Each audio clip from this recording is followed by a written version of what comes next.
समाचार अब तक, सत्य का साहस। होली के दूसरे दिन 26 मार्च को कांग्रेस के सांसद उम्मीदवार विकास ठाकरे हजारों कार्यकर्ताओं के साथ संविधान चौक पर पहुंचकर संविधान रचयिता बाबा साहेब अम्बेडकर की प्रतिमा को फूलमाला अर्पित करते हुए आशीर्वाद लिया। तत्पश्चात कलेक्टर ऑफिस पहुंचकर अपना नामांकन पत्र दाखिल किया। रंगपंचमी के दूसरे दिन कांग्रेस के सांसद उम्मीदवार विकास ठाकरे ने संविधान चौक पर पहुंचकर डॉक्टर बाबा साहेब अम्बेडकर की प्रतिमा को फूलमाला अर्पित करते हुए अपने कार्यकर्ताओं के साथ जिलाधिकारी कार्यालय पहुंचकर नामांकन पत्र दाखिल किया।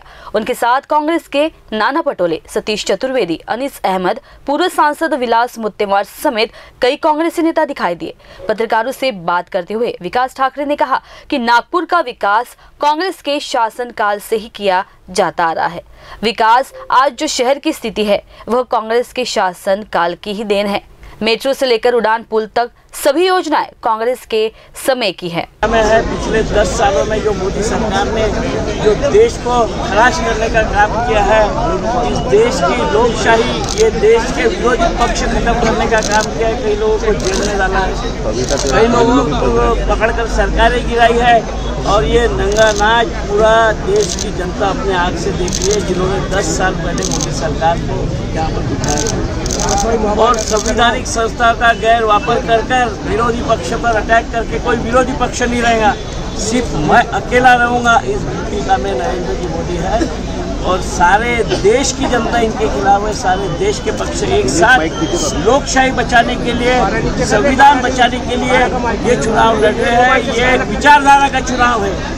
एक तरफ की विचारधारा है जो बोलती है कि हमें संविधान बदलाना है, 400 पार करके हम संविधान बदलाएंगे, और कांग्रेस और उसके सब साथी लोग बोलते हैं कि संविधान की हमें रक्षा करना है, इस देश में लोकशाही साबित रखना है, आम आदमी को न्याय देना है, आम आदमी की जरूरतें पूर्ण करना है। इसके ऊपर एक चुनाव। उन्होंने बीजेपी पर आरोप लगाते हुए कहा कि केंद्र की बीजेपी सरकार सरकारी एजेंसियों का दुरुपयोग कर विपक्ष को समाप्त करने का काम कर रही है।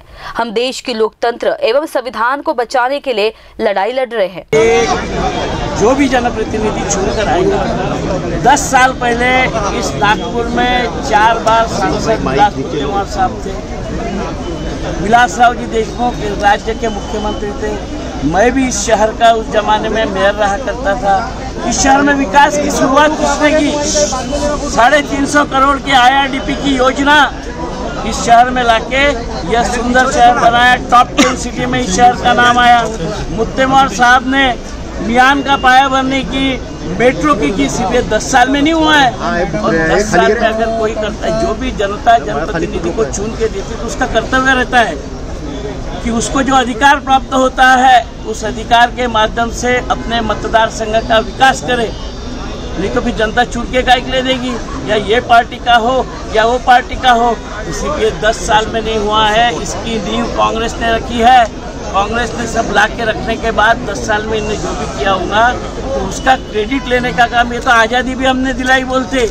मोदी जी बोलते हैं कि ये सारा देश मैंने 10 साल में बनाया, उसके पहले देश में कुछ भी नहीं था, ऐसे उनका कहना है। और इसी विचारधारा की हुकुमशाही के खिलाफ इस देश की जनता जाग उठी है और नागपुर शहर की जनता जाग उठी है। आपने वहीं कांग्रेस के प्रदेश अध्यक्ष नाना पटोले ने कहा कि नागपुर लोकसभा का चुनाव नितिन गडकरी विरुद्ध विकास ठाकरे की लड़ाई नहीं है, बल्कि यह एक विचारधारा की लढाई है। एक बघा, ही विचाराची लढाई आहे आणि नागपूर हे जे आहे हे काँग्रेसच्या विचाराचं शहर नेहमी राहिलेलं आहे आणि आता जेव्हा विचाराची लढाई सुरू झालेली आहे तर इथं काँग्रेसचाच विजय, महाविकास आघाडीचाच विजय झाल्याशिवाय राहणार नाही असं चित्र आज आपण पाहतो आहे। विकास कोणाचा झाला, जे विकासाचे गुणगान गातात आहेत बीजेपीचे नेता लोक, त्यांना माझा सवाल आहे की नागपूरकरांचा किती विकास झाला आणि त्यांच्या स्वतःचा देशात आणि विदेशात आणि नागपुरात किती विकास झाला ते पण यादी त्यांना जाहीर करावं लागणार आहे। नागपूरकरांचं किती नुकसान त्यांनी केलं, नागपूरमध्ये जे टेम्परेचर वाढवण्याचं काम कोणी केलं। आज पहिलेच नागपूरमध्ये सगळ्यात उष्ण परिस्थिती राहायची, सिमेंटचे रस्ते बनवून म्हणाले की 80 वर्ष हे रस्ते चालणार। आज नागपूरमध्ये सगळे रस्ते खोदले गेलेले आहेत, सगळे ट्रॅफिक जाम आहे। त्यामुळे विकासावर त्यांनी चर्चाच करू नये, नाहीतर त्यांना अडचण निर्माण होईल असा आमचा सल्ला त्यांना आहे। एक पण 2014 मध्ये मोदीजींनी जे आश्वासन या देशाच्या जनतेला दिलेलं होतं की काळा धन आणू 15 लाख रुपये गरिबाच्या खात्यात टाकले नाहीत. शेतकऱ्यांचं कर्ज माफ करू अजिबात नाही. आज आपला देश हा बेरोजगारांचा देश निर्माण करण्याचा 10 वर्षामध्ये त्यांनी जो मानस निर्माण करून त्याला पूर्ण केलं, बेरोजगारी शिगेला पोहोचली, या सगळ्या प्रश्नाचं उत्तर त्यांना द्यावं लागणार आहे. लोकशाहीच्या 4ही स्तंभाला त्यांनी हलवलेलं आहे आणि ते सगळी जनता जाणत आहे. नागपूरची जनता ही सुजाण आहे आणि ह्या नरेंद्र मोदीचं सरकार देशामध्ये हा सगळं पाप करत असताना या नागपूरचा प्रतिनिधी सगळ्यांना स्वतःला आपल्याला बलाढ्य समजत होते. प्रधानमंत्र्याचा उमेदवार मीच आहे असं 2014 मध्ये सांगितलं, 2019 मध्येही सांगितलं. प्रधानमंत्री तर झाले नाही, पण देशाच्या संविधानिक व्यवस्थेला संपवण्यासाठी जी पावलं नरेंद्र मोदींनी उचलली त्या सगळ्या पावलाला यांनी समर्थन केलेलं आहे. त्या पापाचे वाटेकरी हे पण आहेत आणि म्हणून नागपुरामध्ये आज जी काही परिस्थिती आहे ती भाजपच्या विरोधात आहे, नरेंद्र मोदीच्या सरकारच्या विरोधात आहे.